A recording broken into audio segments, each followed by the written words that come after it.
Bom, hoje é um dia muito especial aqui para mim. Eu estou recebendo aqui no nosso podcast duas pessoas que estão fazendo história numa das maiores universidades do mundo, Stanford Medicine.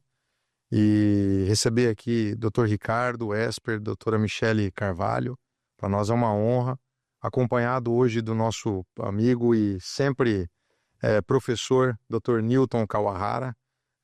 Então, poder estar contribuindo hoje aqui no nosso momento de podcast de aprendizado, né, com esses grandes seres humanos que estão fazendo história lá fora. E eu queria começar esse podcast escutando um pouquinho da história que acabou cruzando, né, nesse caminho de vocês. Vocês se cruzaram, acho que por um mesmo propósito, né?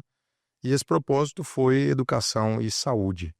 E como isso aconteceu, né? Então, começar com o Dr. Ricardo, como você sai aqui do Paraná, né, Dr. Ricardo, e formado aqui, qual que é a visão e de que forma que, acho que veio à sua mente de sair do Brasil? Já era um sonho seu? Como isso começou? Sim, primeiramente, muito obrigado por estar aqui.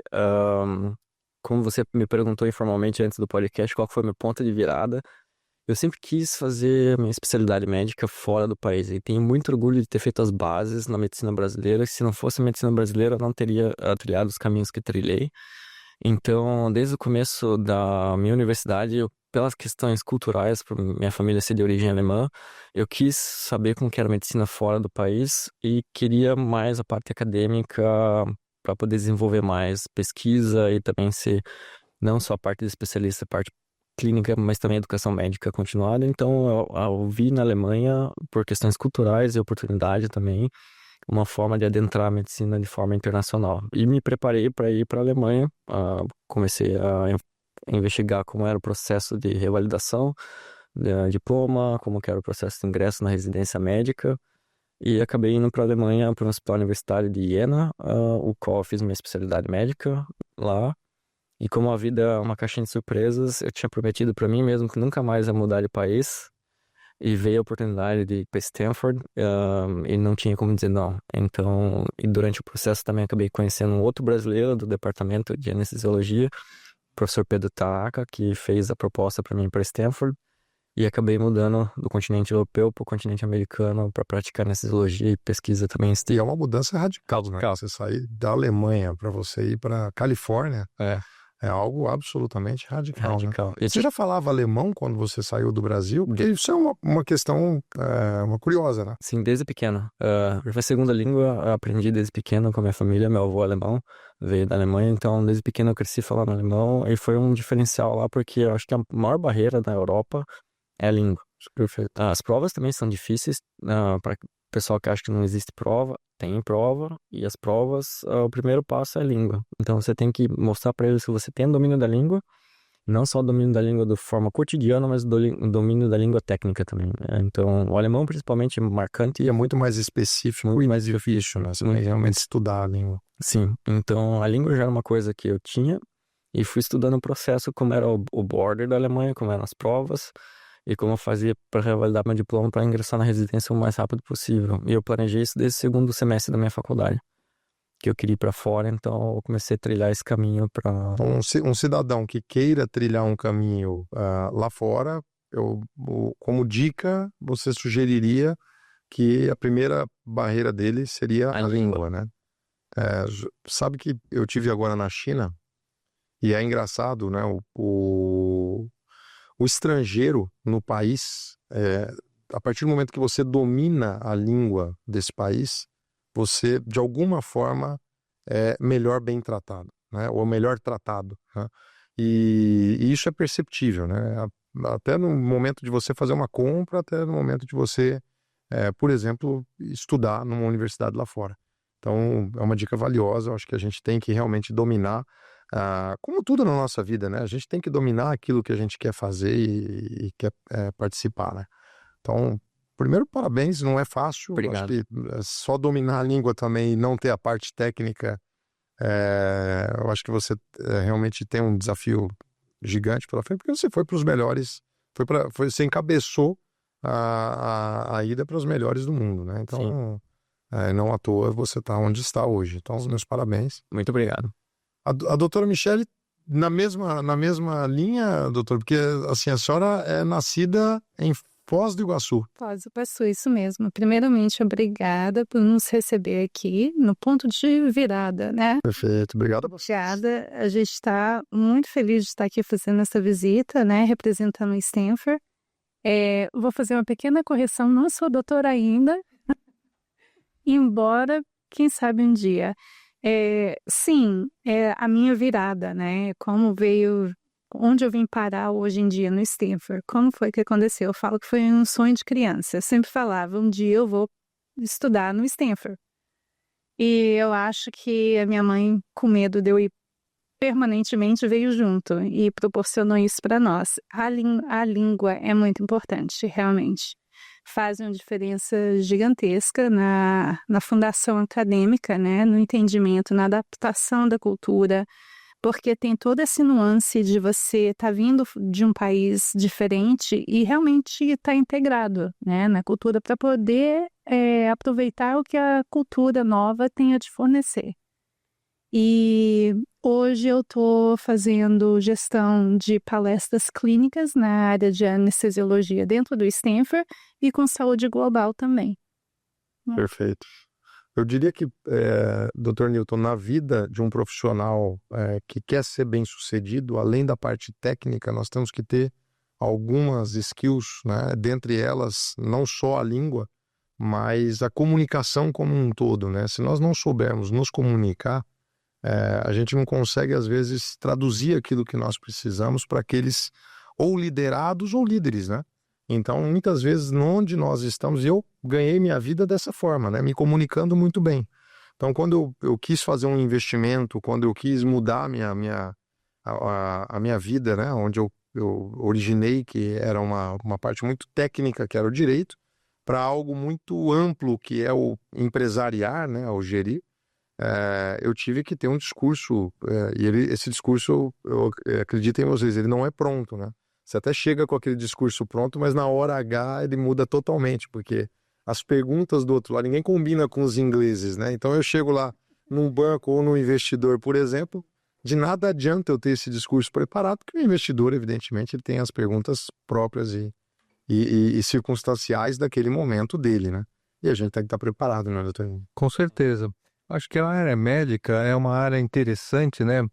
Pelo fato de lidar com saúde, vida, morte, e, enfim, a parte de anestesia, eu acho que é uma parte muito importante no alívio da dor, enfim, essa situação ligada aos procedimentos, né?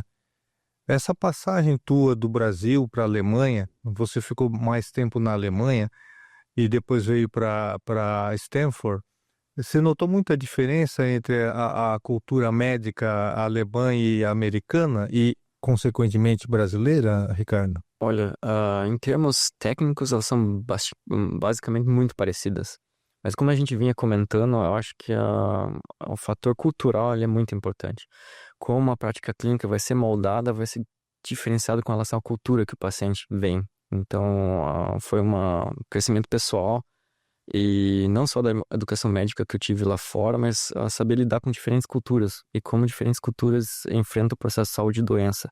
Principalmente, você trouxe um tópico muito interessante, a dor. A dor é um exemplo fundamental. Diferentes culturas interpretam a dor de diferentes formas.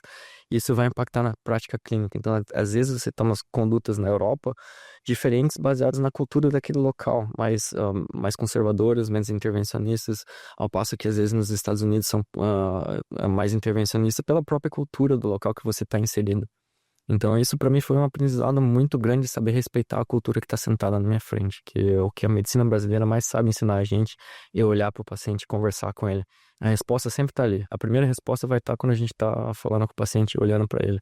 Depois que a gente vai ver no monitor ou em algum exame laboratorial, mas o contato clínico e saber respeitar é uma coisa que o Brasil sabe e sempre foi esse multiculturalismo no Brasil vem de décadas, coisas que lá fora, às vezes, por choque cultural, fica difícil o relacionamento médico-paciente. Eu acho que o diferencial do brasileiro é saber lidar com várias culturas de uma forma excepcional e recíproca e fazer o paciente se sentir basicamente abraçado.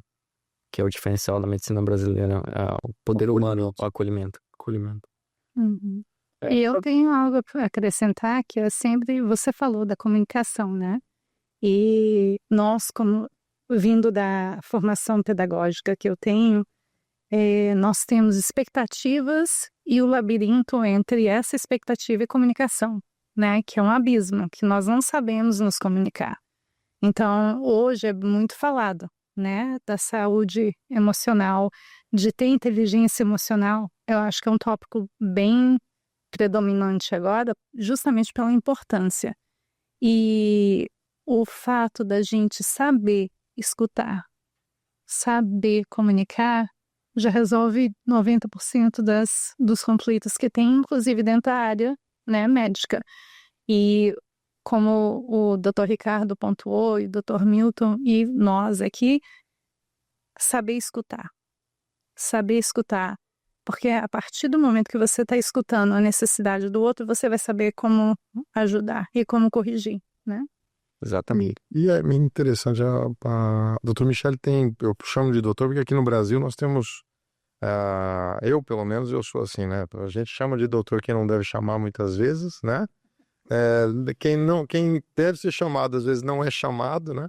Mas quem tem ponderamento da área, sabe? Eu acho que você está há 25 anos na área de pedagogia, quer dizer, você é uma professora renomada na sua área, você é uma professora que sempre dedicou sua vida a voluntariado, né? Então, já fez alguns voluntariados importantes dentro de UTIs, dentro dos próprios hospitais, quer dizer, em outras culturas também. Quando você enxerga hoje a educação mudando um pouquinho só essa nossa visão, o que você espera com essa vinda da inteligência artificial? Você como professora, né? Porque a educação é uma das poucas coisas que não mudaram tanto nos últimos 100 anos, né? A medicina mudou absurdamente, tecnologia nem se fala, quer dizer, a tecnologia trouxe para dentro de todos os setores mudanças significativas, mas na educação, se você olhar realmente o início e o modelo fundamental da educação, que é o professor ensinando, trazendo conteúdo e a metodologia para o aluno ensinando, eu acho que desde aqui no Brasil, pelo menos, desde o padre Anchieta, né, catequizando ali os índios, os povos originários ali no Colégio São Bento, no pátio do Colégio São Bento, acho que não muda, né? É o professor lá na frente falando e o aluno ali na ponta aprendendo. Você acha que isso tende a mudar com a vinda da inteligência artificial, com os robôs, por exemplo? Vamos falar um pouquinho disso na medicina. Você acha que a medicina, o ensino dela vai ser o mesmo, ou ele já mudou, ou ele vai mudar? Nossa, que tema. Quantas perguntas numa só, né? E como amante da pedagogia, eu ficaria aqui horas explicando isso, ou tentando, né, validar. Realmente não houve muitas mudanças até ontem, no sentido, né, generalizado. Eu acho que essa consciência mudou muito. Então a resposta rápida, sim. Já houve mudança, já está tendo integração. E está vindo de uma consciência já desde o princípio acadêmico infantil. Então, é muito importante. É aquela história, né? A gente sempre fala isso. Na minha época não era assim. E sempre a geração passada está aprendendo com a geração nova. Então, é inevitável, vai acontecer. E vai acontecer mudanças. E quantas possibilidades há com a inovação, né? De todo o sistema. E saber utilizar isso a nosso benefício e não ter o contrário, né? Não ficar cauteloso em adaptar ao que a gente tem agora no sistema. Então, hoje eu já vejo, e escuto aqui também, que eu tenho familiares aqui no Brasil, né? Do ensino, como o ensino está mudando, da forma, né, de professor estar lá palestrando e os alunos ter que absorver como memorização, né, o conteúdo. Já mudou essa didática, várias escolas já mudaram, já são projetos, já são apresentações, a sala de aula fora da sala de aula. Então, eu acho que essa conscientização global já está acontecendo, né? Eu, como gestora, professora, eu sempre falei, eu não ensino, eu dou oportunidades e esclarecimento. E você acaba aprendendo com o aluno muito mais. Então, assim, vai mudar. O campo já mudou. A gente tem que inovar, tem que saber aprender com o que está disponível e procurar, né? Procurar saber desenvolver o que já está aqui. Isso é muito do que a gente fala aqui, né? Não podemos mais fazer a educação de dentro para fora, né, da universidade. Eu acho que a universidade ela tem que compreender as características regionais e da sua comunidade, da sua sociedade, ou onde ela impacta, para que ela busque compreender quais são as necessidades e ela possa entregar, sim, aí sim o melhor produto de transformação para aquela sociedade, para aquela comunidade, para aquela região. Eu confio muito nisso, né? Doutor Ricardo, aproveitando meu tempo aqui, depois vou passar a palavra do Dr. Newton. Como que o senhor enxerga a anestesia, a cirurgia com a anestesia, né? A parte anestésica da cirurgia e tudo aquilo que ela aglomera e todos os seus acessórios com a inteligência artificial? O senhor não acha que um robô hoje com uma inteligência artificial por trás ele consiga aplicar de uma forma mais eficiente a anestesia em um paciente? Excelente pergunta. A inteligência artificial é um ponto de virada na medicina. O que eu posso falar de hoje, a anestesiologia é extremamente operador dependente. Ainda não conseguimos ter um aplicativo, uma inteligência artificial que consiga fazer o número de associações e interpretações que o nosso parte clínica em todas as áreas consegue fazer. Então, em termos de tomada de decisão, porque a gente tem problemas inerentes à tecnologia atualmente, uma delas é a alucinação. Então, a geração de informação, às vezes, pode ser, na parte médica, muito errônea e equívoca. Então, atualmente, ela é muito útil em sumarizar e diminuir o burden do médico com relação ao paperwork. A inteligência artificial é muito boa em reduzir nosso... Ela te traz um briefing muito mais rápido rápido e muito mais eficiente. Em termos de informação ainda, é um pouco deficitária pelas alucinações que ela gera. Existem E a medicina não dá para você errar, né? Não dá para errar. Existem inteligências artificiais que você consegue sumarizar artigos científicos como Open Evidence. Então, elas são muito boas para trazer evidências novas e sumarizar isso de uma forma muito rápida. Mas ainda fazer associações e conexões para tomada de decisão clínica, ainda estamos longe de ter alguma coisa palatável, palpável, no caso. O senhor sabe que eu concordo em gênero, número e grau, né? Quando a gente traduz isso para a gestão, eu tenho hoje ferramentas de inteligência artificial que me trazem as melhores informações possíveis, né? Um BI, ou um briefing de relatórios, de reports, mas, de fato, para a gente tomar decisão, eu não deixo na mão de uma inteligência artificial. Até porque vou mandar embora ou não vou mandar embora, né? Vou fazer esse movimento ou não vou fazer aquele movimento. Você também não pode errar muito na gestão, né? Eu diria que quanto mais você acerta, é mais provável que a gente vá no caminho correto. Isso é o óbvio. Mas espaço para errar existe, e se a gente deixar a inteligência artificial tomar a decisão, sem dúvida nenhuma, vai pelo mesmo caminho. Na medicina, eu diria que o espaço é quase zero, né? É negativo. Você não pode deixar errar, né? Dr. Newton, como que o senhor enxerga isso? Eu acho que a tecnologia é uma coisa que a gente tem que trazer a nosso favor, com certeza. Então, inteligência artificial, robótica, telecirurgia, tudo veio para ficar, né? Mas, assim, a medicina é uma coisa que é uma ciência, né? Que a gente nunca pode esquecer. No olho, médico-paciente.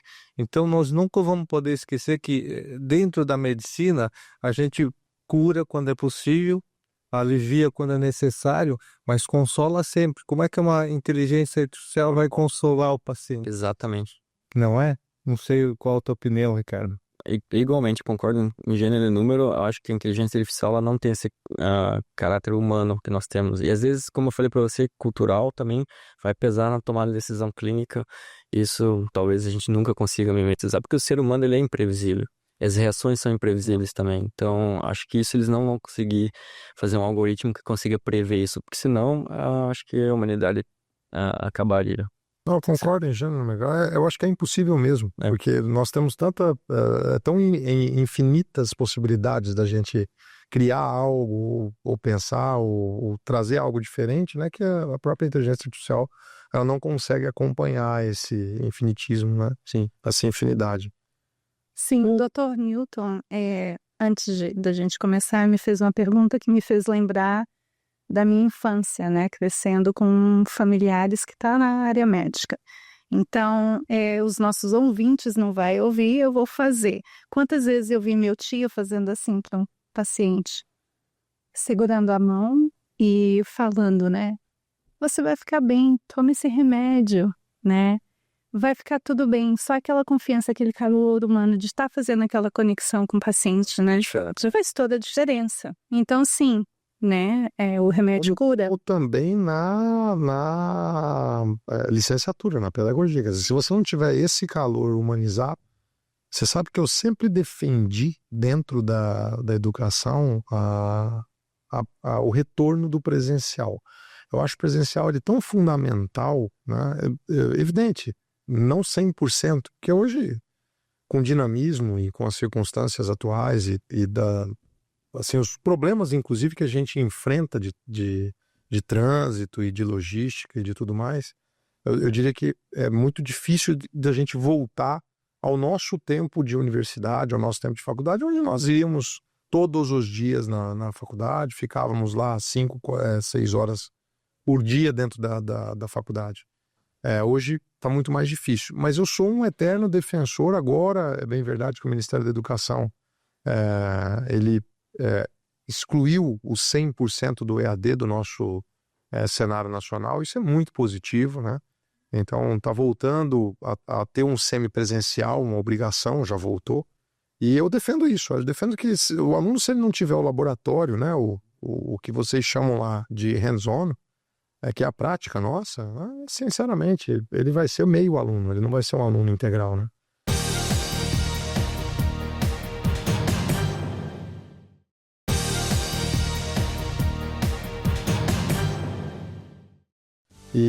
Mas a pergunta que eu faço a todos e eu acho que é uma pergunta curiosa, que é uma curiosidade que eu tenho.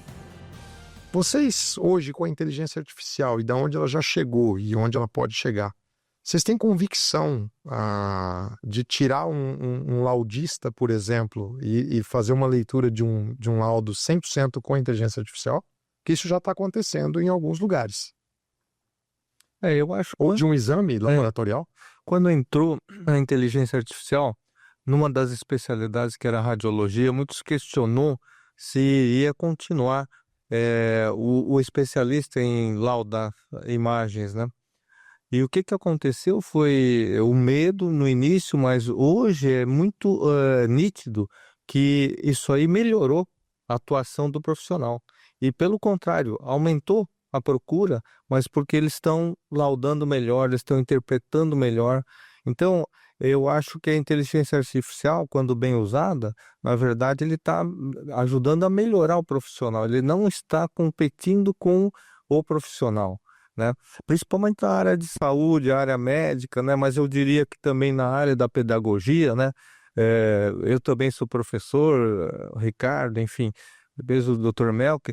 O professor é um eterno aprendiz. A gente, qualquer lugar que a gente vá, quer seja você como palestrante, você está aprendendo alguma coisa. Isso para mim é bem nítido. A hora que você desistiu de aprender, você pode largar a tua carreira de professor. É verdade. Exatamente. É verdade. Verdade. Bom, eu vou fazer uma pergunta para Michele que fala um pouco sobre o Global Health Equity, né? Então, queria que você explicasse um pouco para nós essa visão, né, de saúde, do que você enxerga do Global Health Equity hoje, e como isso pode ser aplicado, por exemplo, no nosso cenário aqui dentro do Brasil, se isso tem algum ângulo de aplicação aqui dentro. Com certeza, 100%. E eu acho que o brasileiro inato já faz isso, né? Essa visão global, nossa, até mesmo pela diversidade cultural que a gente tem aqui dentro do país.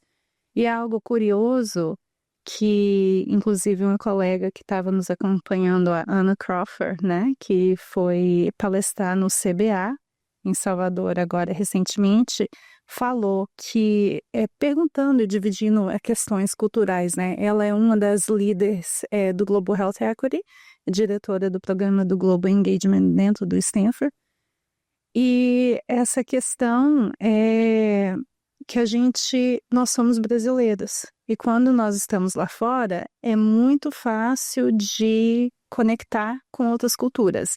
E qual é a visão minha, né, dentro da universidade, da instituição que eu trabalho agora, que é essa questão do Global Health Equity? É justamente essa igualdade, né?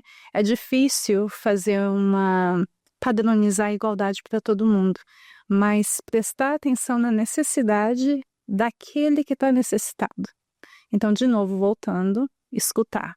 Qual é a sua necessidade? Em que a gente pode ajudar? Então, tá na posição de servidor. Como eu posso te servir? E é uma base, um fundamento que o brasileiro, né, é criado nisso. Como a gente pode servir ao outro? E na questão da gestão do departamento, é um modelo de bilateral, de ensino e aprendizado bilateral. Então, nós não estamos indo para ensinar algo que somos superiores, pelo contrário, estamos indo aprender e a gente vai fazer esse intercâmbio, essa troca de conhecimento. O que eu conheço? O que você conhece? Forte, hein? E é difícil não se inspirar, né, numa situação como essa, porque realmente, parabéns. Parabéns. Obrigada. Doutor Ricardo, e aproveitando que, no fundo, o senhor também trabalha para equacionar essas desigualdades, evidente, né? Assim, de onde que vem essa inspiração? Por que o senhor resolveu virar médico? Tem alguém na sua família? Como que surgiu isso? Uma excelente pergunta, eu não sei te responder. Eu sempre quis ser médico desde pequeno. Eu tenho médicos na minha família, familiares, inclusive um primo anestesiologista, mas sempre foi uma coisa que eu sempre quis desde pequeno.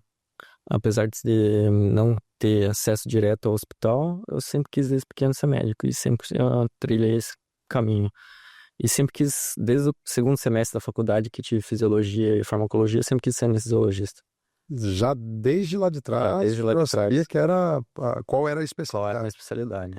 O que é difícil, né, doutor Nilton? Porque geralmente vai se decidir lá no quarto, quinto ano, né? Às vezes você entra querendo alguma coisa e chega no fim e vai fazer uma outra especialidade, né? E por ter achado essa paixão pela anestesiologia e pela terapia intensiva, foi o que... Eu nunca pensei em partes financeiras, eu sempre pensei naquilo que eu fazia meu coração bater mais forte. E sempre quando eu estava entrando no centro cirúrgico, fazendo uma anestesia ou na terapia intensiva, meu coração batia mais forte. E foi o diferencial. Isso é uma coisa que eu, como professora, dou aula para os residentes, eu sempre falo. A tua escolha, ele pode ser pela razão ou pela emoção. Mas se fosse... hoje, o equilíbrio é muito importante. Porque pela emoção, com certeza, é uma coisa que você gosta, provavelmente você vai fazer muito bem. Mas também tem que ter um pouco do lado da razão, porque de repente, se você não tem uma perspectiva profissional boa, depois de 10 anos você vai estar muito frustrado com a tua escolha. Então eu acho que esse equilíbrio hoje, quer dizer, como em tudo na vida, é muito importante. Muito importante, com certeza. E eu acho que com as suas palavras é o profissional que tem essa maior dedicação, que mostra mais parte emocional com racionalidade na escolha da especialidade, faz a diferença.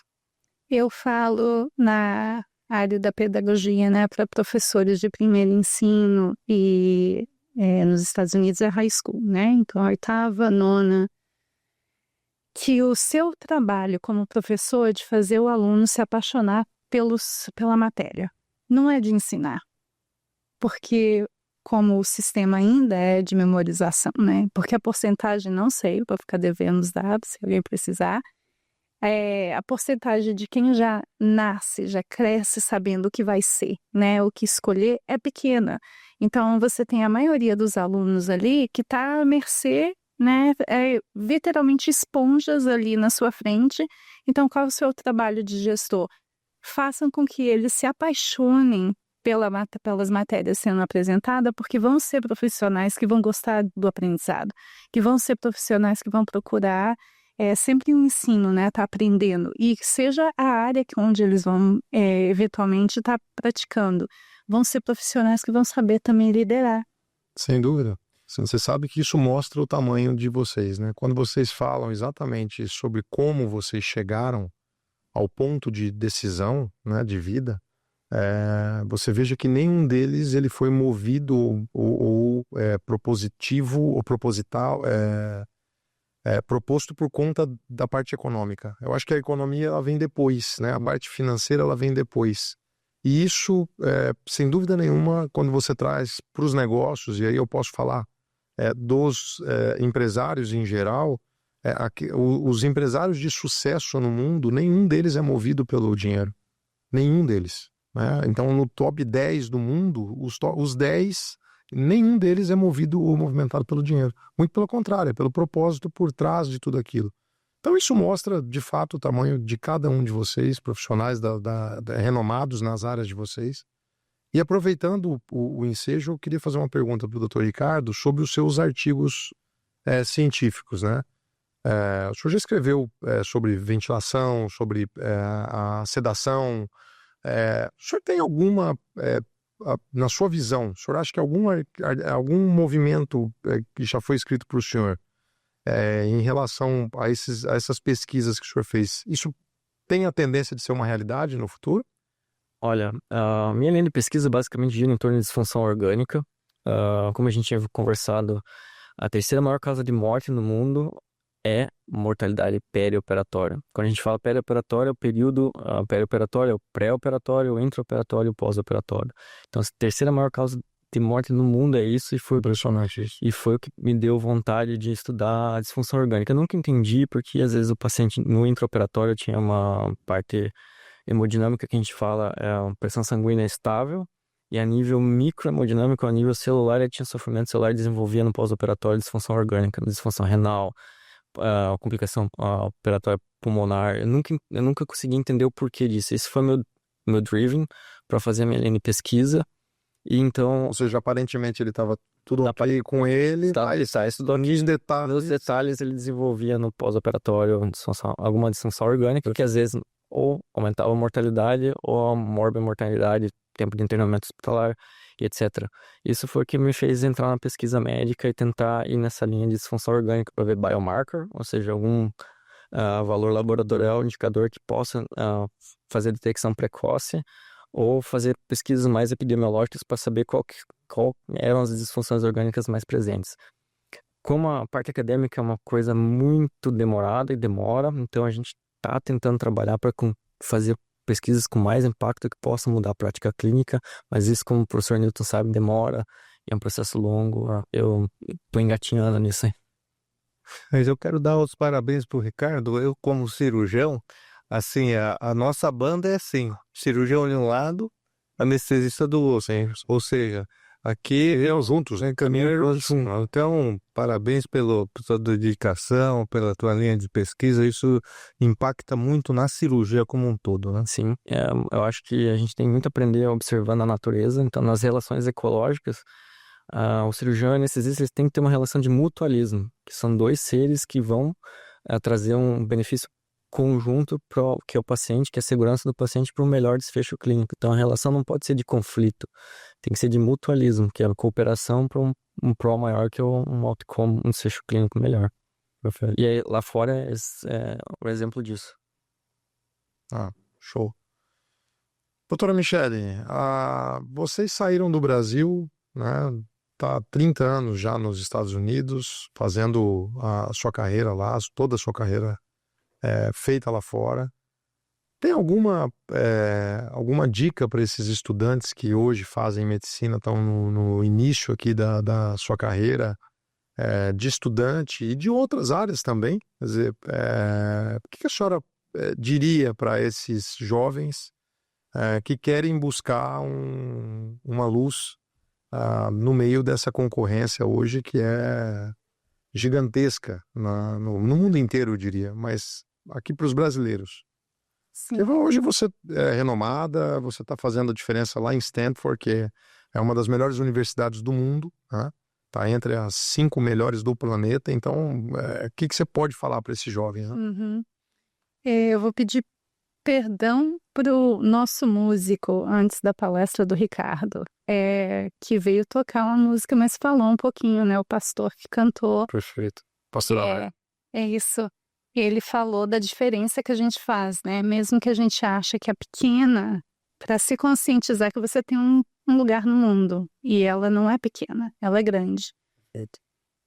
Eu diria que acho que liga tudo que a gente está falando aqui, né?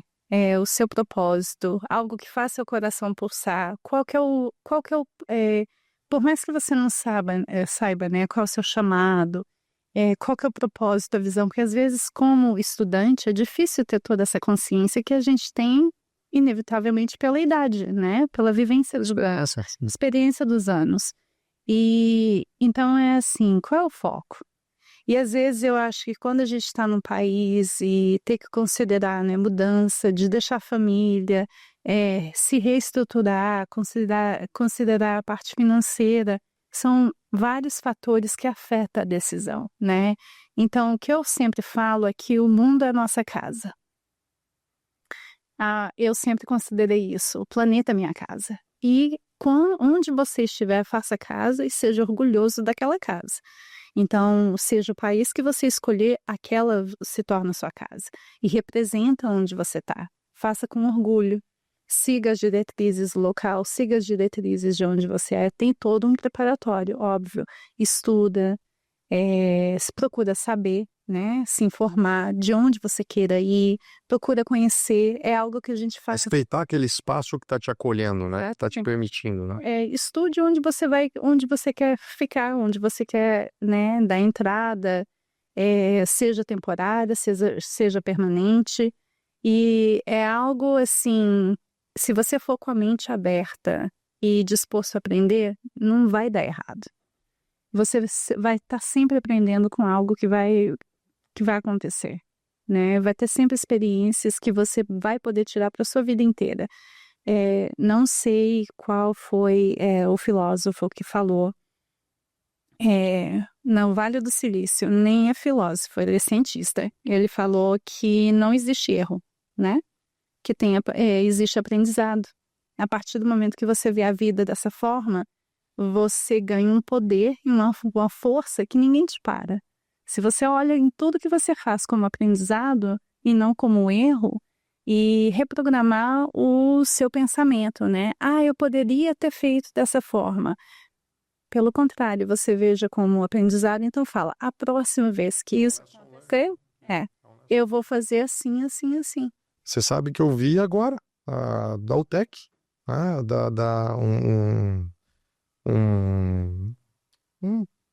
Uma frase no Instagram do Thomas Edison, né?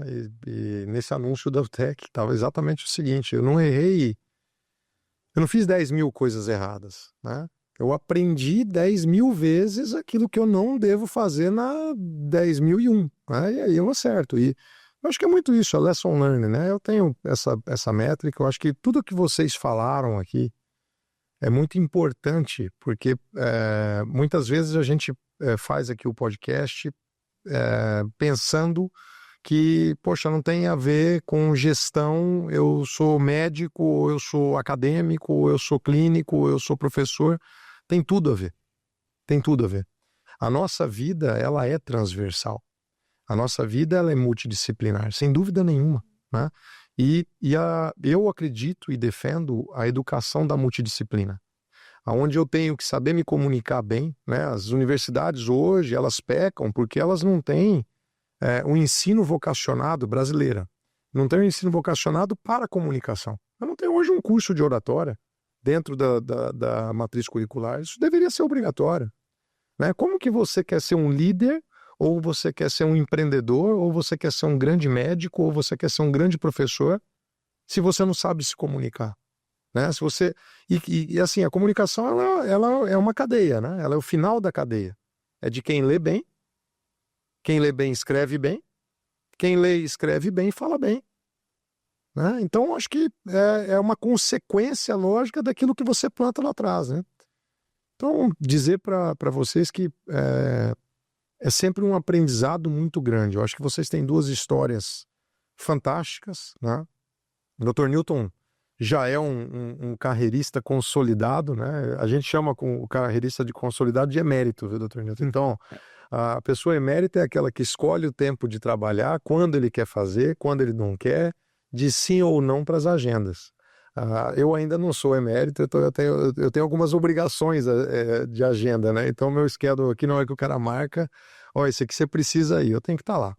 Mas dizer para vocês que, sem dúvida nenhuma, vocês são exemplos, eu vejo em vocês exemplos daquilo que eu gostaria de promover para essa nossa juventude, para esses nossos cidadãos que hoje fazem a educação aqui dentro e têm a nossa educação como um produto. E eu brinco com os nossos docentes e com os nossos discentes.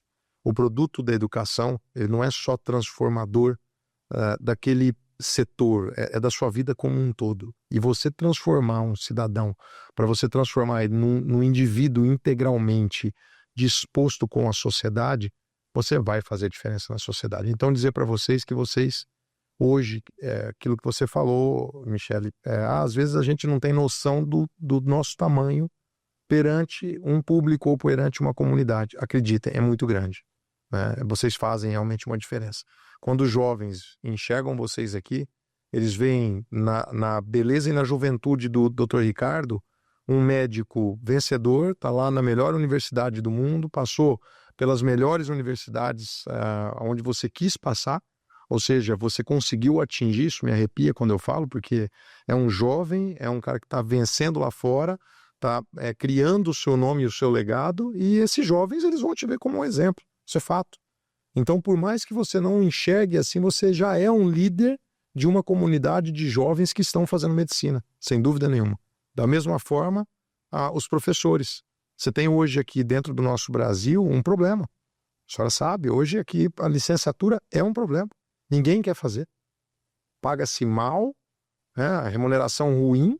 Quer dizer, não temos hoje professores em locais onde eles merecem estar, dentro das instituições de ensino, muitas vezes, que deveriam promover, elas não os promovem, e eu acho que esse também é uma referência. Quando a pessoa te enxerga, ela enxerga que isso pode mudar e tende a mudar, né? E o Dr. Newton, com a carreira consolidada, nos transborda aqui com todos os exemplos da prática de um grande cirurgião, que eu diria que na advocacia, Dr. Newton, o senhor seria o advogado, aquele que fica pronto para qualquer momento, porque o cirurgião de emergência, ele é a cirurgia mais difícil, acho que porque você não sabe o que vem, né? Sim. Você não sabe se vem 6 buracos de faca, você não sabe se vem uma perna quebrada, você não sabe se vem um acidente com politraumatismo, enfim. Então, dizer que são referências por onde vocês passaram. Então, meus parabéns, dizer que hoje me agrada muito ter feito esse podcast, porque é muito do que nós, como empresários, devemos aprender, né? Então, vários insights aqui. Muito obrigado pela presença, muito obrigado pela disposição. Obrigado. Nós que agradecemos. Obrigado. Obrigada a você.